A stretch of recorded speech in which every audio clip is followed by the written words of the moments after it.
जय गुरुदेव मित्रों, परमात्मा दरेक ने सुख शांति आपे तेवी परमात्मा ने प्रार्थना।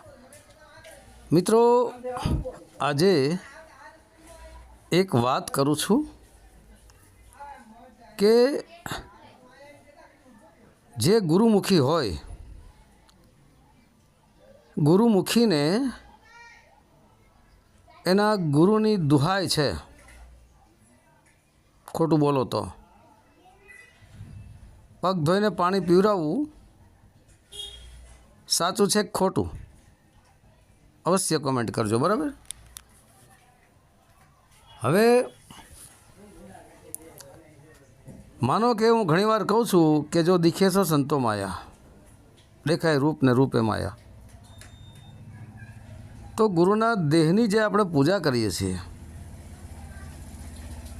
એ સાચું કે ખોટું? પગ ધોઈને પાણી પીવું અને એને ચરણામૃત કહે છે ગુરુઓ બધા, ગુરુ વાવો, ગુરુ તો ન કહે, તો ચરણામૃત હોય તો ગુરુ શિષ્ય બધા મરી કેમ જાય છે? ચરણ પ્લસ અમૃત, ચરણામૃત, બરાબર? અને એ ચરણામૃત પીવે કોણ? શરીર. આત્મા સુધી કંઈ પહોંચતું નથી, શબ્દ સુધી તે કંઈ પહોંચતું નથી. શરીર પીવે ને તો શરીર અમૃત છે કે મૃત છે? શરીર તો નાશવાન છે, મરી જાય છે, બરાબર? પછી ગુરુનું જે 5 તત્વનું શરીર દેખાય છે એની આપણે પૂજા કરીએ છીએ. આ સાચું ખોટું? આ દેહની પૂજા છે કે શબ્દની કે આત્માની પૂજા છે? કોની પૂજા છે? સ્વયં વિચાર કરજો. ગુરુમુખીને તો લાખ દુહાય છે, કોમેન્ટ જરૂર કરજો. અજ્ઞાનીને તો કોઈ દોષ નથી, જે અજ્ઞાની છે એનો તો કોઈ દોષ છે નહીં, એને તો ખબર જ નથી, બરાબર? પછી એની આરતી ઉતરાવવી, શરીરની આરતી ઉતારવી, હામૈયા કરાવવા, આ કેટલી હદ સુધી સાચું છે? આ કોની પૂજા છે? કોના હામૈયા છે? માયાના છે કે આત્માના? દેહના છે કે શબ્દના? કોના હામૈયા છે? તો આ બધું ઢોંગ પાખંડ નથી? તમને કેમ લાગે છે? દેહધારી ગુરુ જે છે એનું જે 5 તત્વનું પૂતળું છે એ તો નાશવંત છે, અને શિષ્યનું જે 5 તત્વનું પૂતળું છે એ પણ નાશવંત છે. એની અંદર અવિનાશી આત્મા છે, ગુરુની અંદર અવિનાશી આત્મા છે. તો એક આત્મા બીજા આત્માની પૂજા કઈ રીતે કરી શકે? કદાપી ના કરી શકે, બરાબર? એક શરીર બીજા શરીરની પૂજા કરે છે. તો આ એક થયા કે બે? ગુરુ અલગ થયા, શિષ્ય અલગ થયો. તો આ દ્વૈત ભાવ છે કે અદ્વૈત ભાવ? કોમેન્ટ જરૂર કરજો, બરાબર? હવે સર્વપ્રથમ કોઈ પણ શિષ્ય બનવા માટે જાય એને તો કાંઈ ખબર નથી હોતી આવી પરંપરાની, આવી રીતિ રિવાજની. તે શીખવાડે છે કોણ?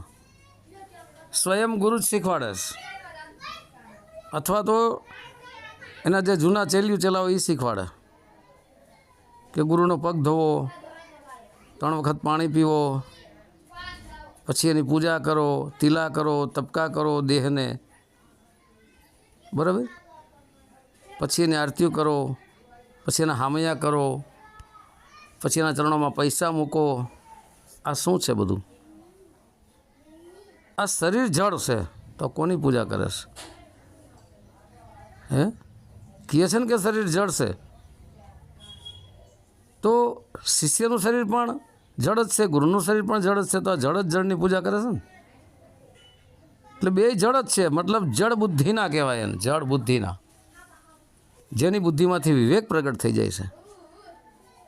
એ ગુરુ પણ પૂજા નથી કરાવતો, શિષ્યને વિવેક પ્રગટ થાય, શિષ્ય પણ પૂજા નથી કરતો. જો શિષ્ય ગુરુની પૂજા કરે તો એ અજ્ઞાની છે અને ગુરુ પાખંડી છે. આ અજ્ઞાની પાખંડની પૂજા કરે છે, બરાબર? જ્ઞાની પાખંડની પૂજા ન કરે. જ્ઞાની શબ્દની પૂજા કરે, આત્માની પૂજા કરે, પોતાની સુરતા દ્વારા જ્ઞાન અને વૈરાગથી એની પૂજા કરે. પણ જેને જ્ઞાન અને વૈરાગ થાય ને એ જ આત્મદેવની એ જ શબ્દની પૂજા કરી શકે, બાકી અજ્ઞાની તો દેહની પૂજા કરી કરીને મરી જાય, એમાં કાંઈ લઈ લેવાનું નથી. બરાબર. ઘણા ઓડિયોમાં હું બોલું જ છું કે દેહી કો જો ગુરુ કહે વો તો ધુંધર જ્ઞાન, ચાર દાગ મેં આવે નહીં વાંકો સદગુરુ જાન. ચાર દાગથી ન્યારો છે ને એ સદગુરુ. દેહને જે ગુરુ માને છે ને એ ખોટું જ્ઞાન છે, ઝાખું છે, ધૂંધલું છે, ખોટું છે. એ તો ખોટા જ્ઞાનમાં અટવાણા છે, એટલે જ્ઞાન છે જ નહીં. અને ગુરુને પૂજાવાની આશા છે. મીરાબાઈ શું માતા ગંગા સતી કહે જ છે, અંતકરણથી રાખે પૂજાવાની આશા એને ક્યાંથી લાગે હરિનો સંગ? કોઈ દિવસ સંગ ન લાગે, હરિનો સંગ લાગે જ નહીં એને. આવા તો ઘરે ઘરે રખડે છે અને ચેલ્યું ચેલા બનાવીને એનું ધન હડપે છે.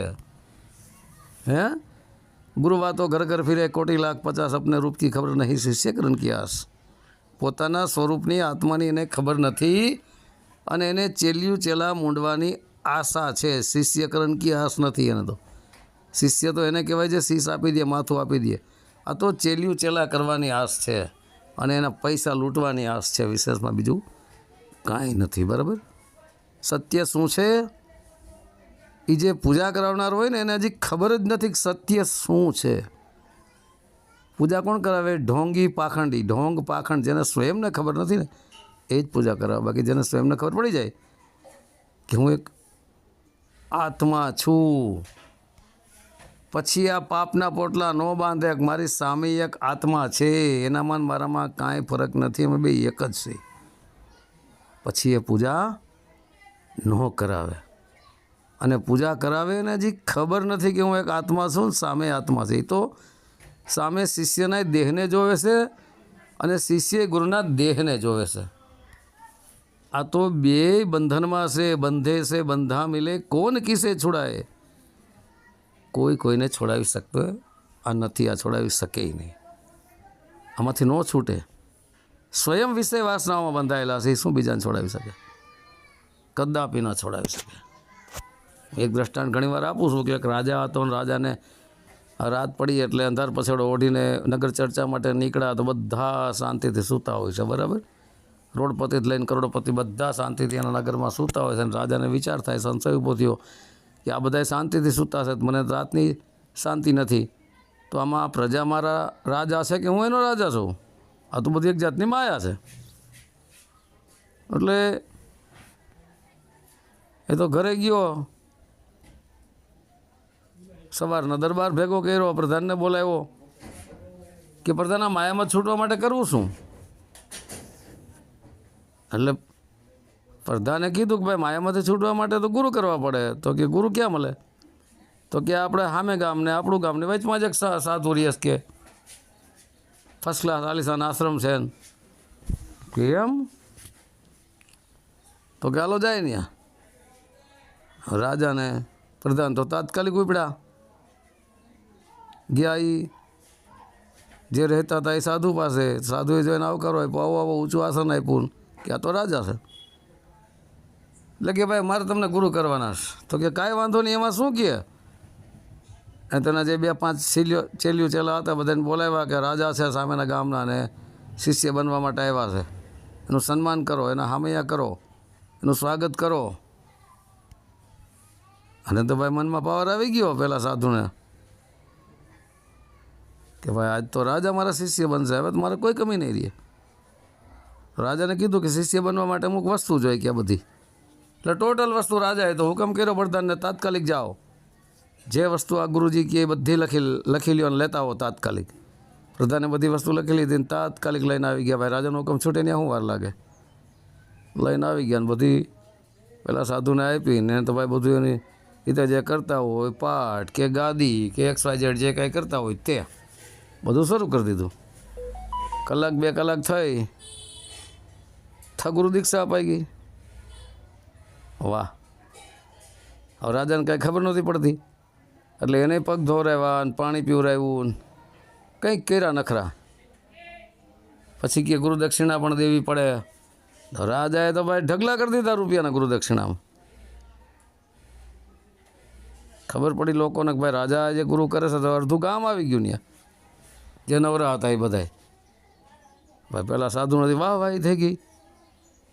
બધાને કહી દીધું પ્રધાનને કે આ મારા ગુરુ છે આજથી, અને કોઈ પ્રકારની કમી ન રહેવા દેતા, કે તમામ સુવિધા પૂરી પાડો. પેલા સાધુને તો ભાઈ મોજ પડી ગઈ. હે, સટાસટ વિશાળ આશ્રમનું આયોજન કરી દેવામાં આવ્યું. લોકો આવન જવન દુનિયાના કરવા માંડ્યા. એવા જેનો રાજા શિષ્ય બને એ ગુરુ કેવા હોય, કે એમ મહાન જ હોય ને. હવે આમને આમ 6 મહિના વીતી ગયા, પણ રાજાનો કાંઈ સંશય ટળે નહીં, રાજાને કાંઈ માયા તૂટે નહીં. એટલે ફરી પ્રધાનને પૂછ્યું, પ્રધાનજી આ માયા તો તૂટી નહીં, કે કેમ? તમે કીધું તો ગુરુ કરો એટલે માયા મરી જાય, માયા તૂટી જાય, માયા છૂટી જાય, આમાં કાંઈ છૂટી તો નહીં ગયા.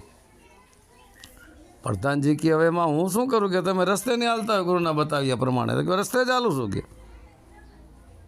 એટલે પ્રધાનને શંકા ગઈ કે ભાઈ તો આ ગુરુમાં કાંઈક મિસ્ટેક હશે એમ. 6 મહિનામાં તો પરિવર્તન કાંઈક તો આવવું જ પડે ને, શાંતિ થવી પડે ને. શાંતિ પમાડે તેને જ સંત કહીએ. અશાંતિ ફેલાવે ને સંત કેમ કહેવાય? તો અસંત કહેવાય, ઢોંગી પાખંડી કહેવાય. હવે એવામાં ફરતા ફરતા એક ફકડ સાધુ ત્યાંથી નીકળ્યા.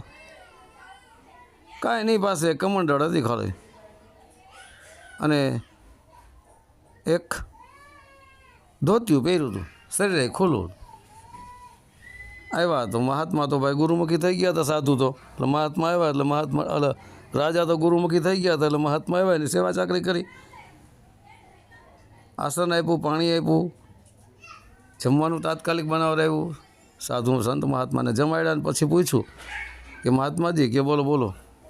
એ કે આ માયા મળતી નથી, એના માટે શું કરવું? માયા છૂટતી એટલે કે ગુરુ કરવા પડે. ગુરુ કે મેં કર્યા તો કે એમ ક્યાં છે, કે હાલો બતાવો. એટલે પેલા મહાત્મા ફકડ મહાત્મા રાજા બે ગયા ત્યાં તાત્કાલિક પૂગ્યા. તો પેલા ગુરુનાથ ભાઈ જલસા પડી ગયા. હાલે શાન ગાદી માથે બેઠા હતા, ઊંચી ગાદી માથે. થોડાક દૂર રહ્યા એટલે આગેથી કીધું કે સીતારામ બાપુ. રાજાએ કીધું કે સીતારામ બાપુ. એટલે આશીર્વાદ આપ્યા ભાઈ હાથ અધર કરીને. ફકડે કીધું, ફકડ સાધુ સીતારામ બાપુ, એટલે એને આશીર્વાદ આપ્યા. એટલે ફકડ મહાત્માને તરત ખબર પડી ગઈ, બરાબર. એટલે ત્યાં જઈને બેઠા, હાથ અધર કર્યો. ફકડ મહાત્માને ખબર પડી ગઈ, આ તો હાથ આપીને અધર કરીને આશીર્વાદ આપે, જાણે આશીર્વાદના ટોપલા ભરીને લઈ આવ્યો હોય એમ. હે, હાથ અધર કરીને આશીર્વાદ આપવામાં શું થાય? માથે હાથ મૂકી દેવાથી એને થાય શું? કાંઈ ન થાય. માથે હાથ મૂકે એટલે આમ ઓરો શક્તિપાત થઈ જવો પડે તરત જ, એને કહેવાય સંત. તો જ માથે હાથ મુકાય. બાકી પાસે આવો કોરો બકવાસ હોય, કંઈ ભક્તિ બધાની કમાણી તો છે જ નહીં, માથે હાથ મુકાય જ નહીં. પણ છતાંય માથે હાથ બધા મૂકવા જ માંડ્યા. આશીર્વાદના ટોપલા ભરીને આવ્યા. પેલા ફકડ મહાત્માએ રાજાને કીધું, રાજાજી એક દોરડું મગાવો. રાજાએ તાત્કાલિક એક દોરડું મગાવ્યું. એ કે હું કહું એમ કરશો ને? તો કે હા. એના ગુરુને કીધું કે મહાત્માજી ગુરુજી તમે રાજાના ગુરુ? તો કે હા.